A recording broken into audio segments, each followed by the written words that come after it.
We're going to continue now with our study of defending the faith, and we've been looking at the possible alternatives to account for reality as we encounter it.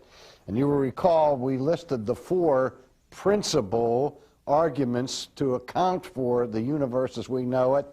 The first one being illusion, the second one being self-creation,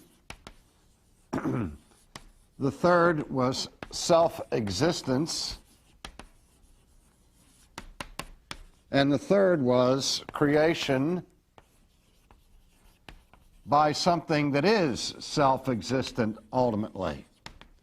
So we noticed again that 3 and 4 both have the idea of self-existent being in their premise, and we'll get to that later, but the first two are two that we have to deal with before we come to 3 and 4, and we've already eliminated that one, making use, of course, of the Cartesian manner of reasoning to a knowledge of the self.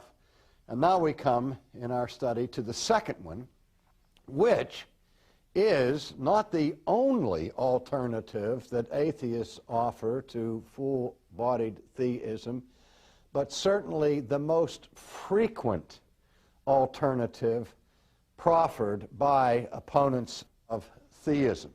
Now, it's rare indeed that somebody will come right out and say that the universe is self-created. But I'm using this as a generic principle under which we subsume several different types of self-creation. That even though people won't say that that's what they mean, the concept may fairly be defined as an idea of self-creation. Let me illustrate that in a few ways. Before I look at variations on this theme, let me take a moment first to look at it as I've written it. The idea of self-creation is a concept that we say in philosophy is analytically false. That is, it is false by definition. Again, I remind you that at the beginning we looked at those principles of knowledge, the principles of epistemology that were crucial for understanding truth of any sort. And I said principles that we ought never to negotiate as theists, because those who reject theism along the line will reject one or more of those principles of knowledge, such as the law of non-contradiction, the law of causality, and so on. Now, when we look at the idea of self-creation, it's manifestly absurd, because for something to create itself, to be its own, and to be an effect that is its own cause, to create itself, it would have to exist before it existed. Or to put it another way, to create itself, it would have to be before it was. Or to state it one more way, that would mean that something would have to be and not be at the same time and the same relationship, which clearly violates the law of non-contradiction and puts this idea into the level of pure irrationality and absurdity. Again, for something to create itself, it would have to antedate itself. It'd have to be before it was. Does everybody understand that? All right.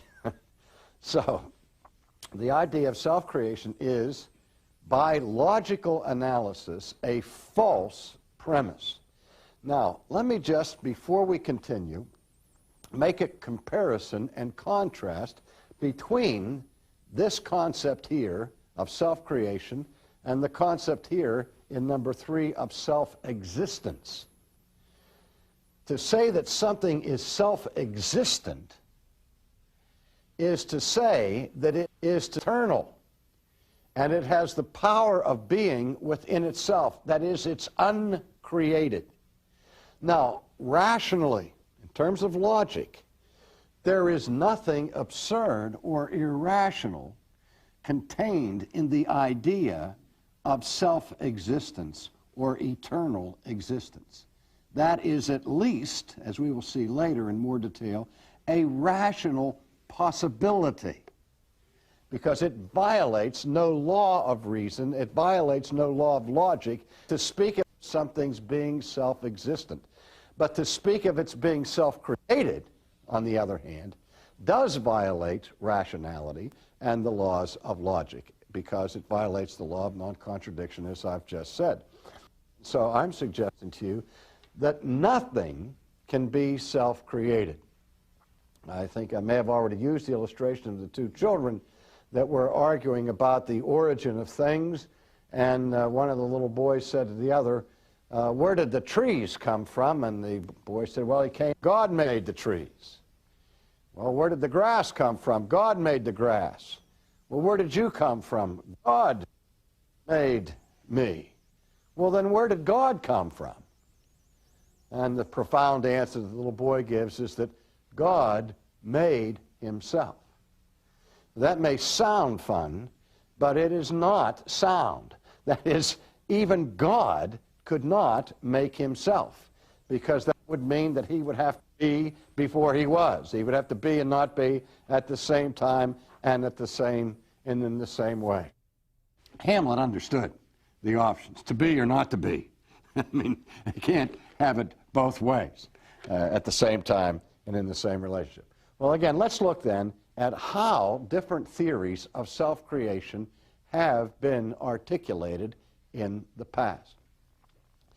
One of the most widespread attempts to use the concept of self-creation as a substitute for the notion of creation of the universe by a self-existent eternal being took place during the Enlightenment, where even though the Enlightenment movement was not monolithic in its premises, some of the Enlightenment thinkers were theists, some were not. But in the French encyclopedist movement, people like Diderot, for example, and d'Holbach, argued vociferously against the existence of God. And for them, the chief principle of Aufklärung, or of enlightenment, that swept through Europe was the idea that now, with the advent of modern science of the 18th century, the God hypothesis was deemed no longer necessary in order to explain or to account for or to provide a sufficient cause for the universe. And the encyclopedists, for example, argued that in place of the God hypothesis, which former generations believed was a rational necessity, a logical necessity to account for reality as we encounter it, now that can be released with impunity, because now we know, said the French encyclopedists, that material things in the universe come into being through what is called spontaneous generation. Spontaneous generation. Now, spontaneous generation means that things simply begin on their own, suddenly, without any developmental period, but they come into being. And the idea came to pass where people would go out and they would see mud puddles that had happened overnight in the street, and they'd look down in the mud puddles and they'd see tiny little fish eggs or tadpoles, and they'd say, well, look what's happened here in this mud puddle. Life is just coming spontaneously out of the mud puddle, not analyzing what was going on with birds carrying things and dropping them in the mud and so on, that the causes for the origin of the tadpoles were not visible to the naked eye. And so there was a period of time in history where people believed that ex nihilo things came on their own.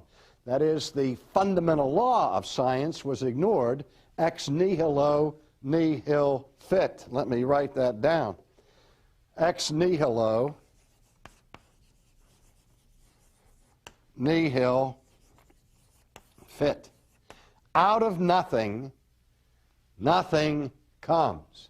And the reason why you have this axiomatic premise in science that out of nothing, nothing comes is because the scientist understands that out of nothing, nothing can come. It doesn't come because it cannot come.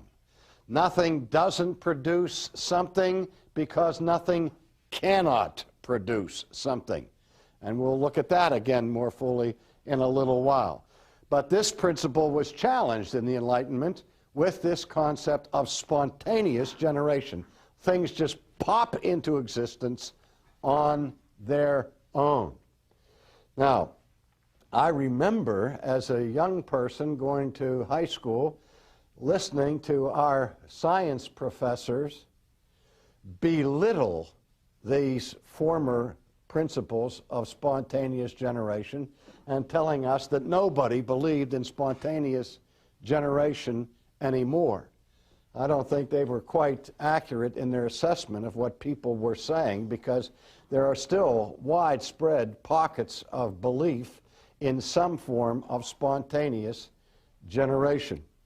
But what our sciences professors were trying to teach us in school was that this idea that grew into prominence in the 18th century for things just coming into existence by themselves has been debunked. It should have been debunked the minute it was uttered, because it involved a logical impossibility from the outset.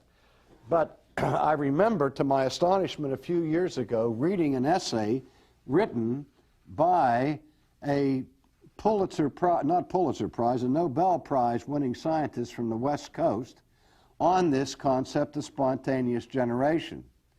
And he said, we have come to the place now in modern science where we can no longer affirm the concept of spontaneous generation. And he went on to say that reality cannot be generated by itself spontaneously. And we have to replace that concept of spontaneous generation with a more refined and sophisticated scientific idea, which he defined as, and I kid you not, gradual spontaneous generation.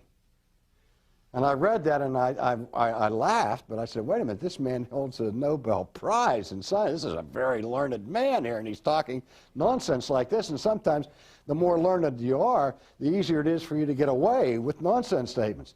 Spontaneous, gradual spontaneous generation. In other words, you can't get something out of nothing quickly. It takes time. You have to wait for it in the evolutionary process for this nothing to yield something. It may take eons and eons, but if you have enough patience, sooner or later something can create itself. Again, at this point, here is where the philosopher and the scientist butt heads. Because at this point, the scientist has left half of the scientific method back in the laboratory someplace. Or when he parked his car in the parking lot, he took half of the scientific method, the empirical half, the inductive half, with him, but he left the deductive side back in the car or in the trunk. And he needs to go back and open up the trunk and look at these statements that butcher rationality. It's gradual, spontaneous generation. Now, if somebody says to me, nobody really believes in self-creation, gradual, spontaneous generation, or just spontaneous generation, brings to mind the old axiom, arose by any other name, it still arose. If you analyze these concepts of spontaneous generation, what you find is a sophisticated attempt to articulate this idea of self-creation. When the Hubble spacecraft was launched as an important scientific enterprise by the United States of America, there was a radio broadcast that day in which a very prominent and famous astrophysicist was quoted as talking about the significance of now increasing our understanding of outer space and changing the horizons by virtue of this new technology. And he went on to explain how the beginnings of the universe took place, in his judgment, 15 to 18 billion years ago, he said, when the universe exploded into being. Now, here's a case where the philosopher, or excuse me, the astrophysicist, used language that was heavily conditioned by philosophy. The word being is a word that is filled with philosophical content. And he talked about the origin of the universe. He put a time frame on it, 15 to 18 billion years ago. The universe exploded. Now, he didn't say the universe exploded into its present form, which would be one thing. It's one thing to say that prior to 15 to 18 billion years ago, the universe was in one form. It had existed. It was real. There was substance there. It had being. And then it changed dramatically with the Big Bang or so, 15 to 18 billion years ago. That's one thing. But this physicist used the word exploded into being. And I found that curious. I thought, what do you mean, exploded into being? What was it before the explosion? Was it the opposite of being, the antithesis of being, which in philosophical categories is non-being, which is a synonym for nothing? So now we have what it takes is not just time, but it takes an enormous explosion for something to come out of nothing. And if you go back far enough in time, 18 billion years perhaps, you can find this great explosion where reality comes into being from non-reality. That, ladies and gentlemen, is philosophical nonsense. That is sheer irrationality. And I suspect that if I had the opportunity to interview the physicist who made that statement, he would be quick, I'm convinced he would be, I hope he would be, quick to say, I misspoke. I meant to say that there was a present or previous state of being that changed at the time of the great explosion, but I don't mean to suggest that the explosion came from nothing into something. I hope and trust that that's what the physicist would say if we had the opportunity to interview him, and that he, just like any other scholar, is capable of saying things on the spur of the moment without thinking them through. But you pay attention to the verbiage of people who are as prominent as this particular astrophysicist was. So we see spontaneous generation, gradual spontaneous generation, universes exploding into being, but far and away, the most frequent form of self-creation that we meet in the modern culture is the idea of creation by chance. Namely, that the universe comes into being through some power attributed to chance. Usually the formula goes space plus time plus chance. Now, I don't have time in today's lecture to explore that particular aspect of self-creation, and because it is used so widely and so frequently, I want to address it in a separate lecture. I've written a whole book on it entitled Not a Chance, and see how this relates particularly to modern concepts of quantum mechanics and physics and so on, which theories tend to teach us that at the subatomic level, actually we have scientific evidence of things coming into being out of nothing, based upon the Heisenberg indeterminacy principle and some other theories set forth by Niels Bohr and others. And so we'll look at that more closely in our next lecture. But just to recapitulate again today, what we're doing is we're seeing 4 possibilities to explain the presence of anything. Remember, the oldest question in philosophy and in science is the question, why is there something rather than nothing? And I've tried to labor the point to you that I want you to think about, if there ever was a time when there was nothing, absolute nothingness, no God, no matter, no nothing, what could there possibly be now? If there ever was a time when there was absolutely nothing, the only way you could go to try to explain the presence of something would be through some kind of self-creation. Something coming out of nothing by itself, which is a task I wouldn't assign to God, to gremlins, or to a scientist, or to an amino acid, or to anything to create itself.